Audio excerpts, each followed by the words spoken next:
Today we're going to start chapter 4. This is section 1. Today we're going to learn how to apply triangle sum properties. A lot of the things that we're going to cover today, you probably have already seen before. So now we're going to officially see them as corollaries or theorems, definitions, things of that. So here is our definition of a triangle. And a triangle is a figure formed by three segments joining three non-collinear points. The point where the segments meet is called the vertex. Plural of vertex is vertices. And the sides are made up of segments. Okay, so notice this little symbol here. Looks like a little picture of a triangle. That's just shorthand or an abbreviation for triangle. So when we're writing our proofs, you're not going to have to write out the word triangle. You could just draw a picture of a small triangle in front of the three letters that will name your triangle. We will be naming a triangle with the three vertices. Okay, again, the vertices are going to be the points where the segments meet. So I have a vertice right here at A, B, and C. The sides are made up of segments. So I have this side here, AB. I have this side from B to C, and then I have side AC. Notice the angles are all named with just one letter.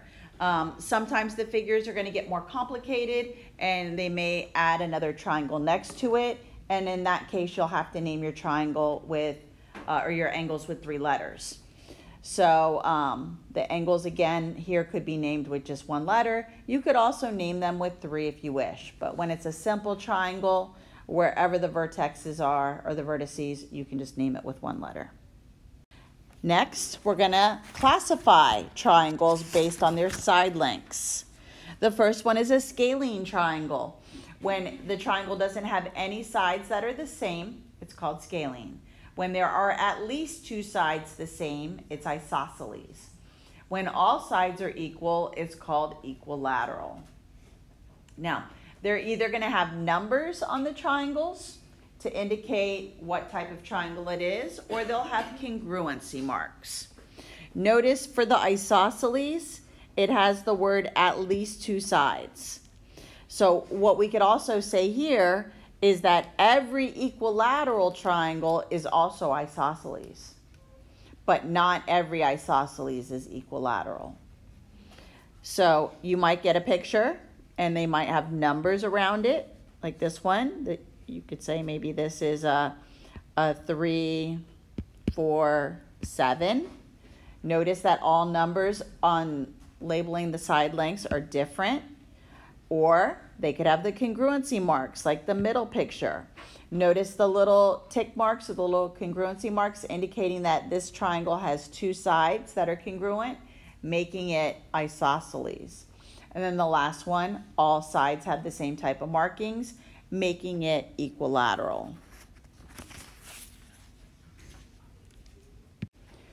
Next, we're going to classify our triangles by angles. We have four names here.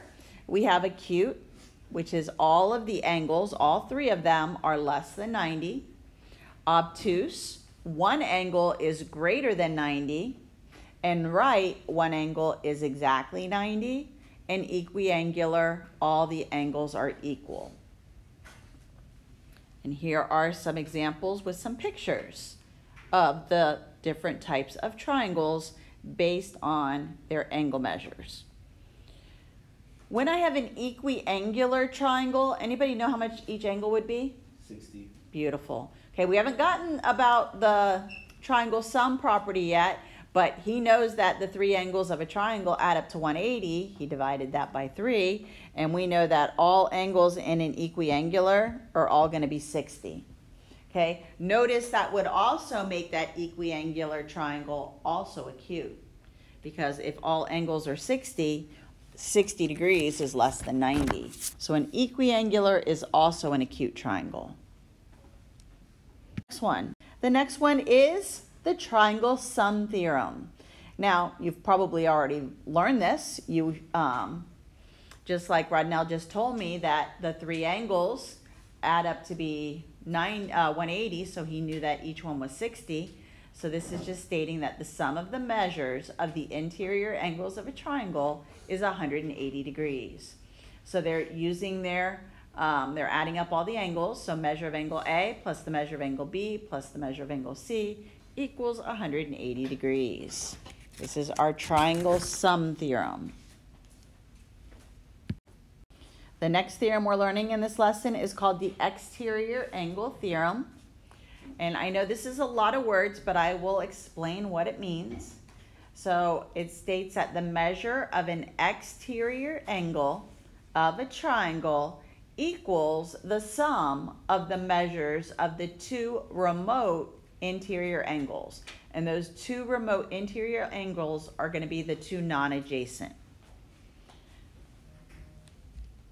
Okay, so what all of these words mean is we have this exterior angle, and in this figure, the exterior angle that they're referring to is angle 1 here.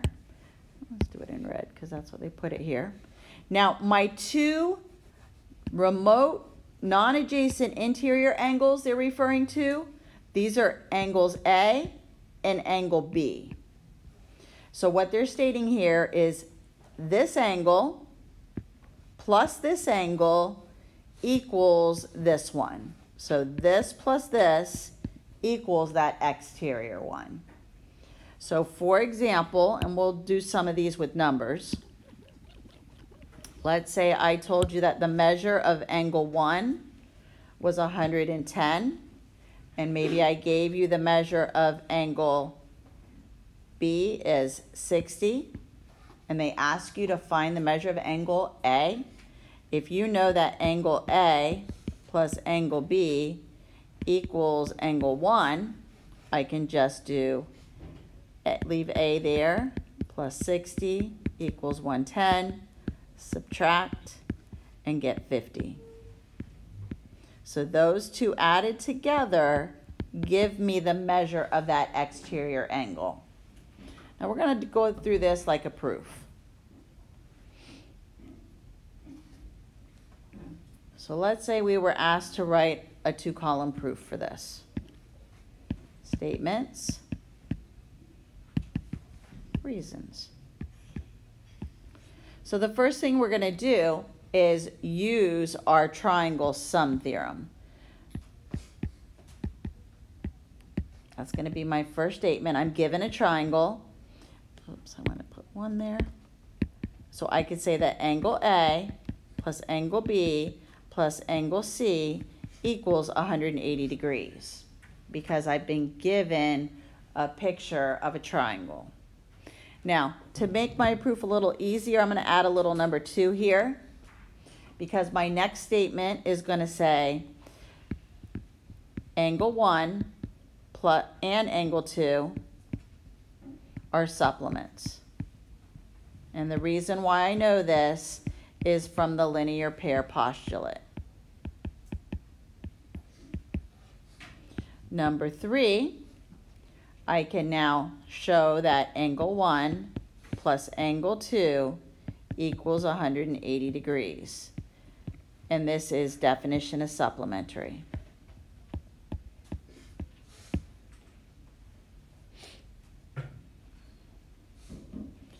Next, I'm going to use my my reflexive property and show that angle 2 equals angle 2. This is reflexive. We're going to be using reflexive a lot in these congruent triangle proofs. Then step 5, I could state that angle A plus angle B plus angle 2 is equal to angle 1 plus angle 2. And I can say substitution.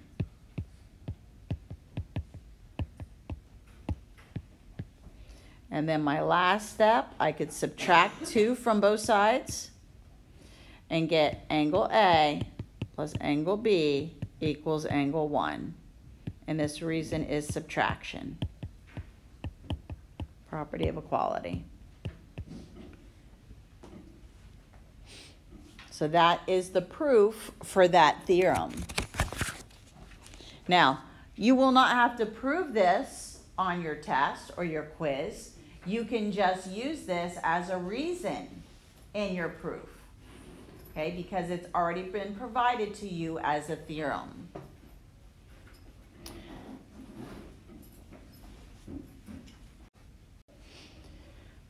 Okay, so up to this point, we've had definitions, theorems, postulates. Now we're introducing another reason that we could use in a proof, and this is called a corollary.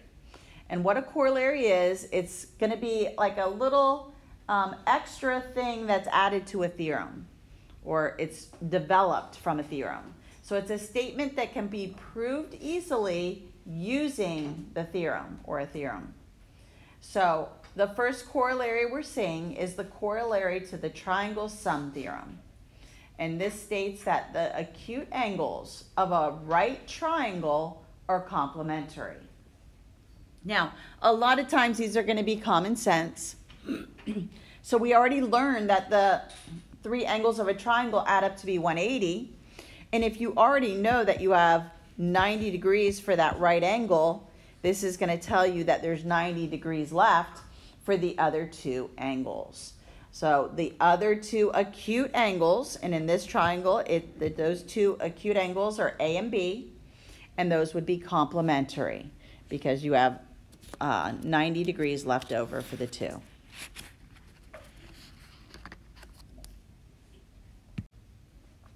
So we have some examples here.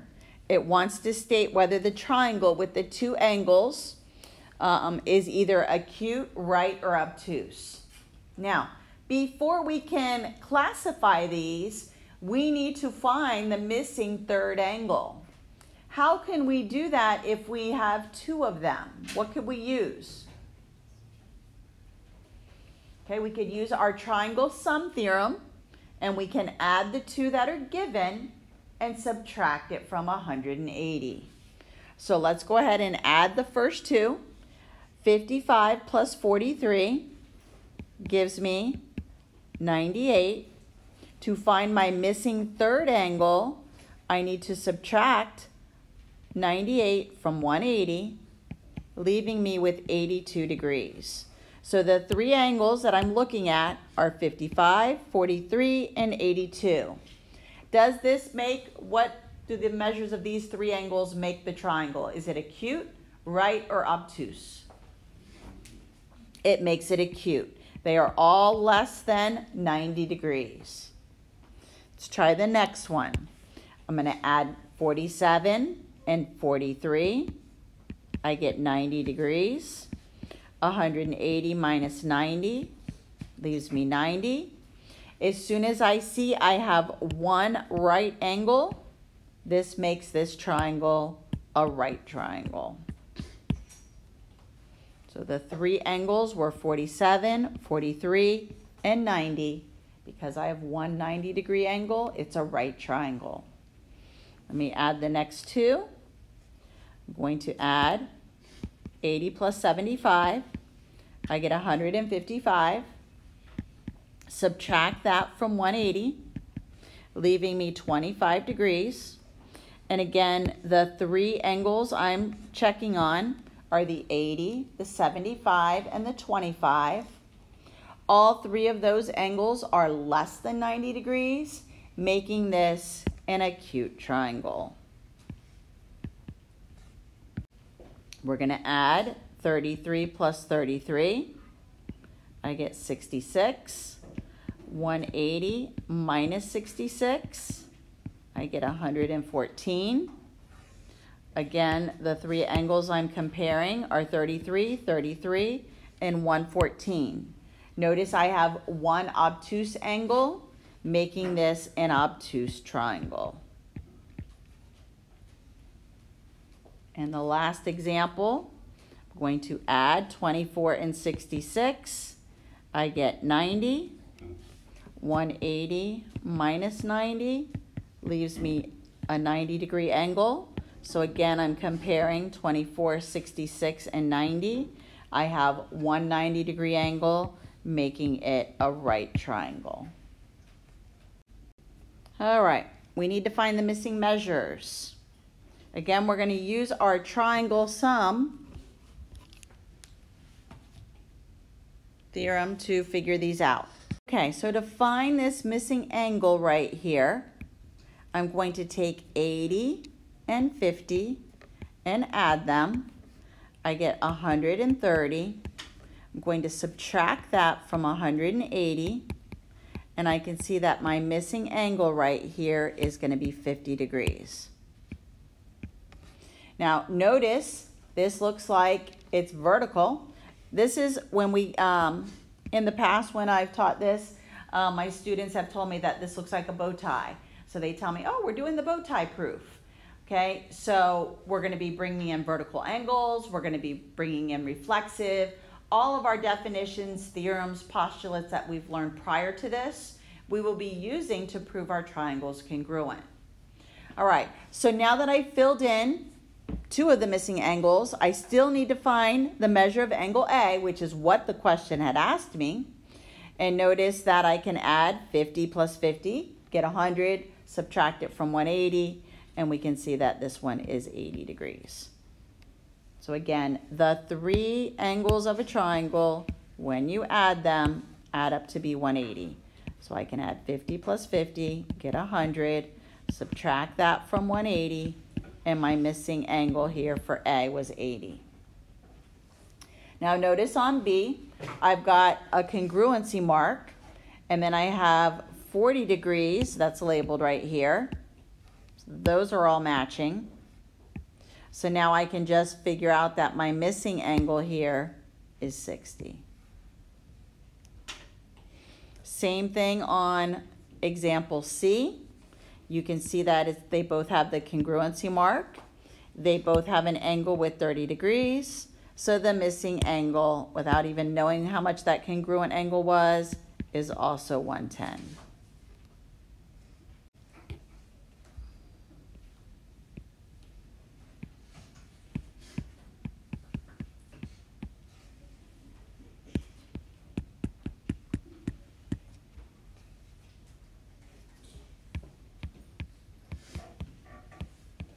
All right, everybody good on this slide? Let's go on to the last one. So again, they're asking us to find the measure of angle A. We learned a theorem back at the beginning, and that was our exterior angle theorem. Remember, the exterior angle is equal to the sum of the 2 remote non-adjacent interior angles. So I can set up an equation here. I can say that angle A plus 80 equals 120. So I'm adding the 2 angles that are not next to, not adjacent to that exterior angle, and set it equal to that. So now I can just use my subtraction property of equality, subtract 80 from both sides, and the measure of angle A is 40 degrees. For example, E, I'm going to do exactly the same thing. I'm going to take my given information, I am going to label my picture. So in triangle EFG, it's telling me the measure of angle G is 100, and the measure of angle FEH is 3 times the measure of angle F. So what I'm going to do to make this easier, I'm going to label F as X. And then this exterior angle, the FEH, which is right here, is going to be 3 times X. So now I can set up my equation.